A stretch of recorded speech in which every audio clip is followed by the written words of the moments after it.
Hello students, कैसे हैं आप सब। आई होप आप सब अच्छे होंगे। आईसीटी वर्चुअल क्लासरूम में आप सबका स्वागत है। मैं विकास। बच्चों क्लास 10th का मैथ्स करेंगे। तो बच्चों यहाँ पे देखिए आपका नया सेशन शुरू हुआ है।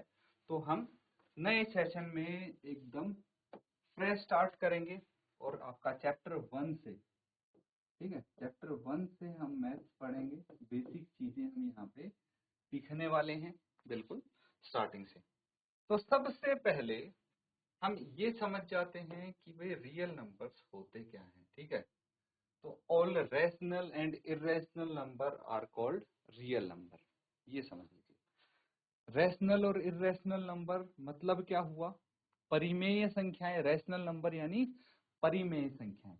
अब परिमेय संख्याओं के बारे में आपने छोटी क्लासेस में पढ़ा है, ठीक है।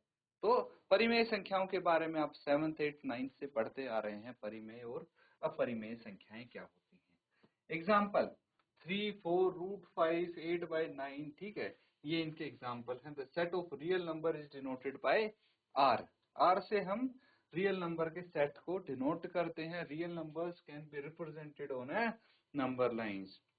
नंबर लाइन पे इनको रिप्रेजेंट कर सकते हैं रियल नंबर्स को। अब क्लासिफाई करेंगे, ये समझना ध्यान से, ठीक है। तो रियल नंबर्स हैं, इनको कैसे क्लासिफाई कर रहे हैं हम, देखिए। सबसे पहले जो रियल नंबर्स हैं वो दो कैटेगरी में यहाँ पे क्लासिफाई हो जाते हैं। तो किस किससे मिलके बनते हैं, अब ये तो डिस्कस कर लिया था हमने कि एक तो होता है रैशनल नंबर, एक होता है इरेशनल नंबर। क्या क्या होता है? रैशनल और इरेशनल नंबर। समझ में आ गया। फिर जो रैशनल नंबर है वो किस किस से मिलके बनते हैं? रैशनल नंबर मिलके बनते हैं फ्रैक्शन यानी भिन्न, और इंटीजर्स यानी पूर्णांक, ठीक है। उसके बाद ये सब आप समझ रहे हैं ना। फ्रैक्शन से मिलके बनते हैं पूर्णांक,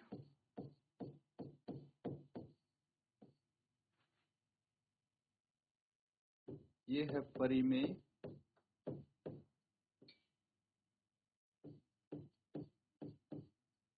संख्याएं, ठीक है, और ये है अपरिमेय संख्याएं।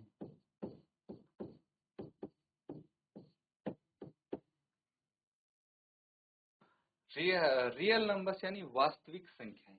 रियल नंबर्स क्या हो गए? वास्तविक संख्याएं बोलेंगे इनको।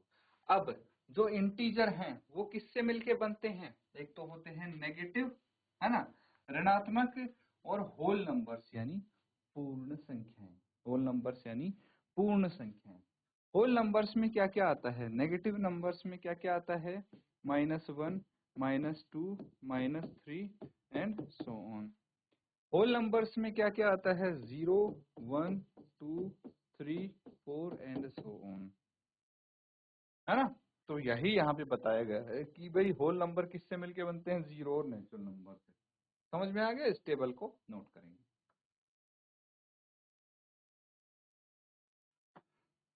ठीक है। सब बच्चे समझ गए ना? इनको सबको नोट करना था, ये टेबल नोट करनी थी आपको। अब 1 बाय 1 हम सारी चीजें यहाँ पे डिस्कस करने वाले हैं। तो सब ध्यान से समझना, ये आपने पहले भी पढ़ी हुई है, ये चीजें पहले पढ़ रखी हैं आपने। जस्ट आपका एक रिवीजन हो रहा है, ये चीज समझनी है। नेचुरल नंबर्स क्या होते हैं? प्राकृत संख्याएं अभी बताई थी। प्राकृत संख्या क्या होती हैं? Natural number is a set of counting numbers. छोटी क्लास में सीख लेते हैं बच्चों आप ये चीज, है ना। नेचुरल नंबर क्या होते हैं? प्राकृत संख्याएं इनको हम बोलते हैं। और ये काउंटिंग नंबर्स का सेट होता है जिसको हम n से डिनोट करते हैं। किससे? n से डिनोट करते हैं। 1 2 3 4 ये इनफाइनाइट तक जाती हैं संख्याएं। अब होल नंबर्स क्या हो गए? इनको पूर्ण संख्याएं बोलते हैं। क्या बोलते हैं? पूर्ण संख्याएं। Whole number is a set of natural number. ये है सेट ऑफ नेचुरल नंबर, ये है सेट ऑफ काउंटिंग नंबर्स, और इसमें जीरो भी हम ऐड करते हैं, है ना। जीरो भी प्लस कर देते हैं। मतलब ये सब हो गए आपके पास होल नंबर्स, और ये सारे हो गए नेचुरल नंबर्स। समझ में आ रहा है? इसको नोट करेंगे, नेचुरल नंबर और होल नंबर। ठीक है, होल नंबर यानी पूर्ण संख्या और नेचुरल नंबर प्राकृत संख्या। नेचुरल नंबर यानी प्राकृत संख्याएं लिख लेंगे। चलिए इसको नोट करिए, फिर आगे करते हैं।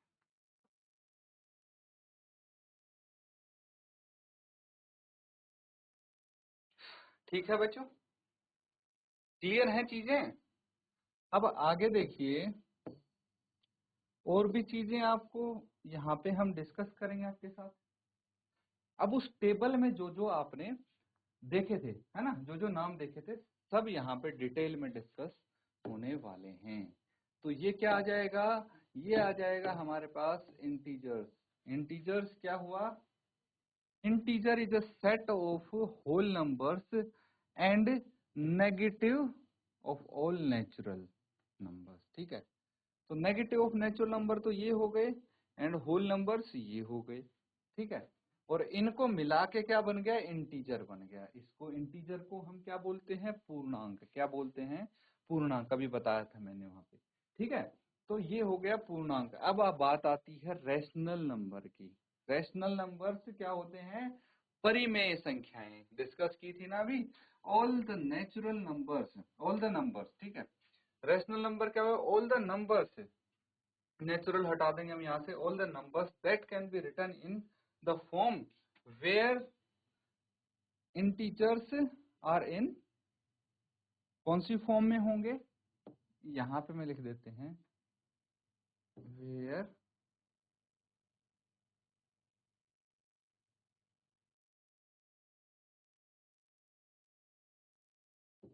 पी अपॉन क्यू की फॉर्म में होंगे। ठीक है,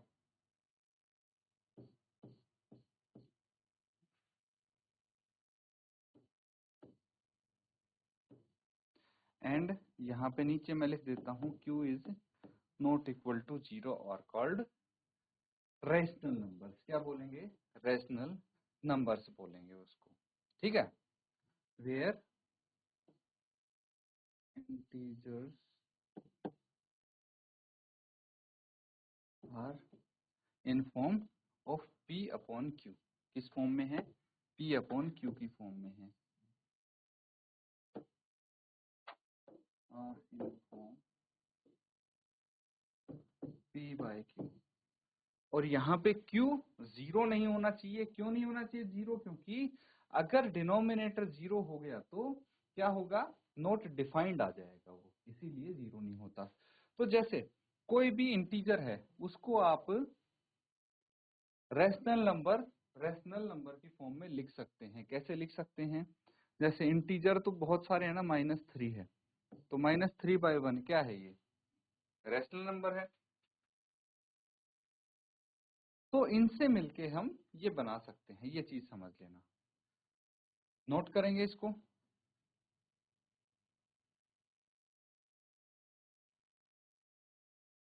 ठीक है बच्चों, यहां तक समझ में आ गई आपको? चीजें नोट कर ली ना? चलिए अब आगे देखते हैं।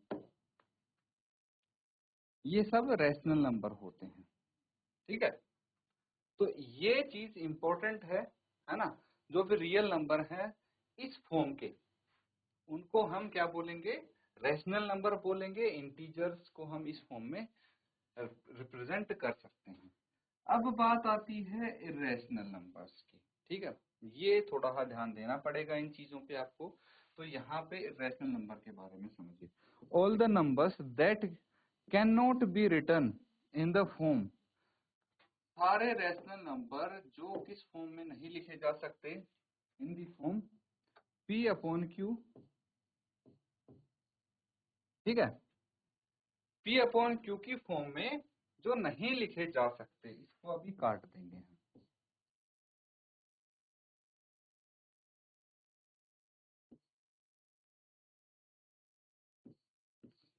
इसकी जगह लिखेंगे and whose decimal expansion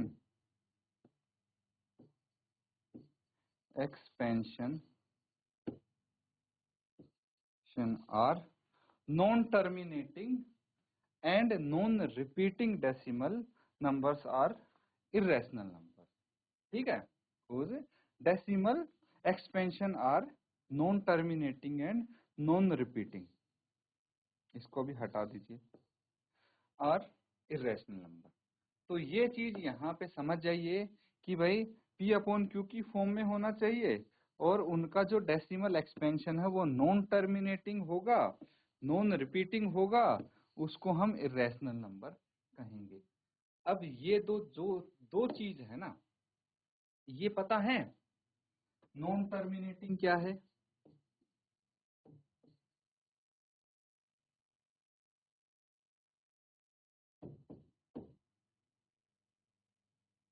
non terminating and non repeating बोल लो या रिकरिंग बोल लो, ठीक है। तो नॉन टर्मिनेटिंग ही लिख देते हैं इसको, नॉन टर्मिनेटिंग, नॉन टर्मिनेटिंग इसको बोलते हैं अशांत डेसिमल्स, ठीक है। तो क्या होते हैं अशांत डेसिमल्स, वो समझिए। देखिए नॉन टर्मिनेटिंग दो तरह के होते हैं, जैसे 5.464646 एंड सो ऑन, ये चलता रहेगा। फॉर एग्जाम्पल मैंने रैंडम एग्जाम्पल लिया है कोई भी, तो यहाँ पे देखिए ये टर्मिनेट मतलब क्या होता है, अंत होना। इस डेसिमल नंबर का कोई अंत मुझे दिखाई नहीं दे रहा है। और एक बहुत ही अच्छा एग्जांपल मैं आपको बताऊंगा कि अगर हम लिखें इसको 10/3 क्या होता है, 3.333333 है ना। ये क्या है, नॉन टर्मिनेटिंग है बट ये रिपीटिंग डेसिमल्स है ना। और एक आते हैं नॉन टर्मिनेटिंग एंड, अब देखिए non terminating and non repeating, ठीक है। कोई रैंडम एग्जांपल वैसे ही दे देता हूं मैं समझाने के लिए, जैसे 6.4521986472 यहाँ पे कुछ रिपीट होते हुए दिख रहा है, कुछ रिपीट नहीं हो रहा, कोई पैटर्न नहीं बन रहा है। तो ये क्या हो गई, नॉन टर्मिनेटिंग, खत्म भी नहीं हो रहा है डेसिमल और रिपीट भी नहीं हो रहा। तो इस फॉर्म में अगर आ जाते हैं है ना डेसिमल एक्सपेंशन, और उनको हम बोल सकते हैं P अपॉन Q की फॉर्म में भी लिख सकते हैं, तो वो हो जाएंगे आपके इर्रेशनल। फॉर एग्जाम्पल √5 √3 √5 प्लस √3 हो गया, या फिर पाई आप बोल सकते हैं, ठीक है। तो इसको आप नोट कर लें।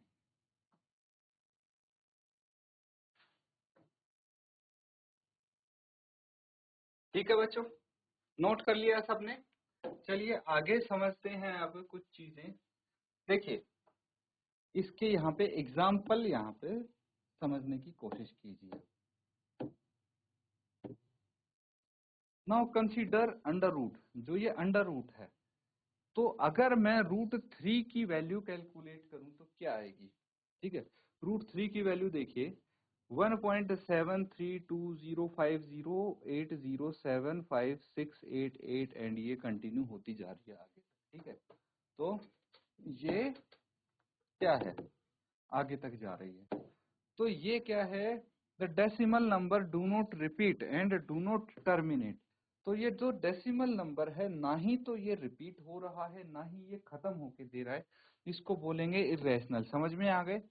लेकिन √3 में अगर मैं अंडर रूट की बात करूं तो ये इरेशनल नहीं होगा, मतलब हर नंबर का अंडर रूट इरेशनल नहीं बोल सकते आप। क्यों, क्योंकि ये देखिए अगर मैं स्क्वायर रूट, हर नंबर का इरेशनल नहीं होगा, क्योंकि जैसे हम अगर √9 की वैल्यू कैलकुलेट करें तो कितना आ जाएगा, 3 आ जाएगा √9 की वैल्यू, है ना, 3 होगी। इसीलिए square root of all the numbers do not give an irrational number. समझ में आ गया। अब ये चीज अगला देखिए, the value of famous irrational number. देखिए पाई तो सबको पता होगा, सबने छोटी क्लास में ही पाई के बारे में पढ़ा होगा। तो जो ये पाई है ना, तो ये एक फेमस इरेशनल नंबर है। क्यों? क्योंकि ना ही तो टर्मिनेट होती, जब इसकी वैल्यू निकालते हैं, जब डेसिमल हम निकालते हैं, ना ही तो टर्मिनेट होता और ना ही ये रिपीट होता, चलते जाता है बस, है ना, कुछ भी नंबर आते जाते हैं।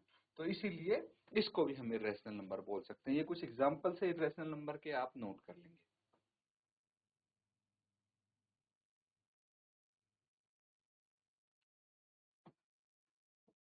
तो बच्चों यहाँ तक देखिए सारी जो टर्म्स हैं, है ना, रियल नंबर्स के अंतर्गत आती हैं, उनके बारे में हमने सीख लिया। कुछ इसके अलावा और भी चीजें हैं जो आपको पता है, जस्ट मैं एक बार आपको याद दिलवा रहा हूँ। जैसे प्राइम नंबर सबको पता है। प्राइम नंबर्स क्या होते हैं? अभाज्य संख्याएं। अभाज्य संख्याएं कौन सी होगी भाई? वो संख्याएं जो एक से और अपने आप से भाग होती हों, उसके अलावा किसी भी संख्या से भाग नहीं होती हों, उसको अभाज्य संख्याएं बोलते हैं, प्राइम नंबर्स बोलते हैं। For example 2, 3, 5, 7, 11, 13, 17 and so on चलती जाती हैं ये प्राइम नंबर्स। ठीक है, तो इनके एग्जैक्टली 2 फैक्टर्स होते हैं, छोटी क्लास में सीख चुके हैं ये भी आप। उसके बाद कंपोजिट नंबर आ जाता है। कंपोजिट नंबर क्या होते हैं वो भी समझेंगे, ध्यान पूर्वक समझना बच्चों। ये भी आपकी छोटी क्लास में आपने पढ़ लिया है। तो कंपोजिट नंबर वो होते हैं जिनके 2 से अधिक फैक्टर्स होते हैं। ठीक है, तो जो प्राइम नंबर नहीं होंगे वो कंपोजिट नंबर हो जाएंगे। फॉर एग्जाम्पल 4 के कितने फैक्टर मुझे बताइए? 4 के देखिए, एक तो होगा ही, सबका फैक्टर होता है। उसके बाद 2 और 4, तो 3 फैक्टर हो गए, 2 से ज्यादा है इसलिए कंपोजिट नंबर हो गए। बाकी 2 और 3 प्राइम नंबर हो गए। फिर 5 प्राइम नंबर, 6 क्या हो गया? Composite number. क्यों? क्योंकि 6 के भी 2 से अधिक फैक्टर हैं, खुद देख लीजिए फैक्टराइज करके। फिर 8 हो गया, 9 हो गया, कंपोजिट नंबर है। फिर 10 हो गया, कंपोजिट नंबर है। 12, 14, 15, 16, 18 सब क्या है? ये कंपोजिट नंबर है। समझ में आ रहा है? तो कंपोजिट नंबर क्या हो गए, ये भी आपको पता है। अब बात करते हैं इवन ओड नंबर, बहुत ही बेसिक चीज होगी। ठीक है, इवन नंबर जो 2 से डिवाइड होते हैं, 2 से डिविजिबल होते हैं, या फिर 2 के मल्टीपल्स होते हैं। ओड नंबर्स जो 2 से डिविजिबल नहीं है। उसके बाद एक एक ना ही तो प्राइम नंबर है, ना ही कंपोजिट नंबर है, ये भी आपको पता होगा। बहुत सिंपल सिंपल चीजें हैं। चलिए अब हम आगे करते हैं, और अब हम यहाँ पे एक थ्योरम सीखने की कोशिश करेंगे। सब बच्चे ध्यान पूर्वक इसको समझेंगे। ठीक है, ये थ्योरम है। ठीक है, तो यहाँ पे हम पढ़ेंगे फंडामेंटल थ्योरम ऑफ अर्थमेटिक। क्या पढ़ेंगे? फंडामेंटल थ्योरम ऑफ अर्थमेटिक के बारे में पढ़ेंगे। उससे पहले आप ये चीज समझ लीजिए, कंपोजिट नंबर मैंने अभी बताया था, नोट कर लीजिए इसको। Composite number are those numbers whose those numbers that have at least one factor other than one and the number itself। बात वही होगी। देखिए, कान आप यहाँ से पकड़े या ऐसे पकड़े, एक ही बात है। बस बात ऐसे है कि वही चीज मैंने आपको बताई है कि भाई जो भी कंपोजिट नंबर होते हैं उसके 2 से अधिक फैक्टर होने चाहिए, या फिर आप ऐसे बोल लो कि एक और अपने आप के अलावा कम से कम एक फैक्टर और होना चाहिए, मतलब तीसरा फैक्टर और होना चाहिए, तभी हम उन नंबर्स को कंपोजिट नंबर बोलेंगे। जैसे 10 है, तो 10 के क्या है फैक्टर? 1 और 10 तो है ही, उसके अलावा 2 और 5 भी है ना, इसीलिए ये कंपोजिट नंबर है। प्राइम नंबर भी आप नोट कर लीजिए। For example those number which have exactly 2 factor, जिनके एग्जैक्टली 2 फैक्टर होते हैं, वही बताया था मैंने, 1 एंड द नंबर इटसेल्फ, इनको बोलेंगे हम प्राइम नंबर। तो इनको नोट कर लीजिए पहले, फिर हम इसके बारे में सीखेंगे।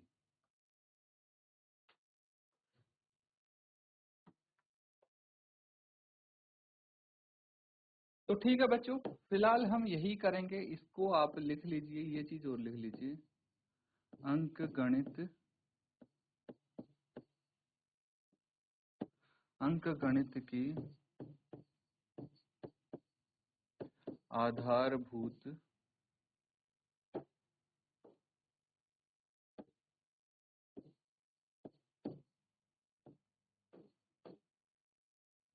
प्रमेय। ठीक है।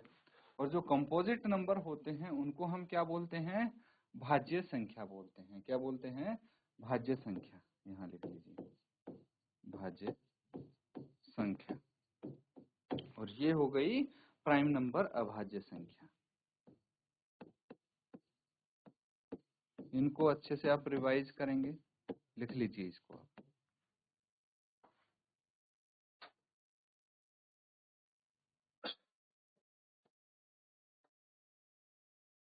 ठीक है।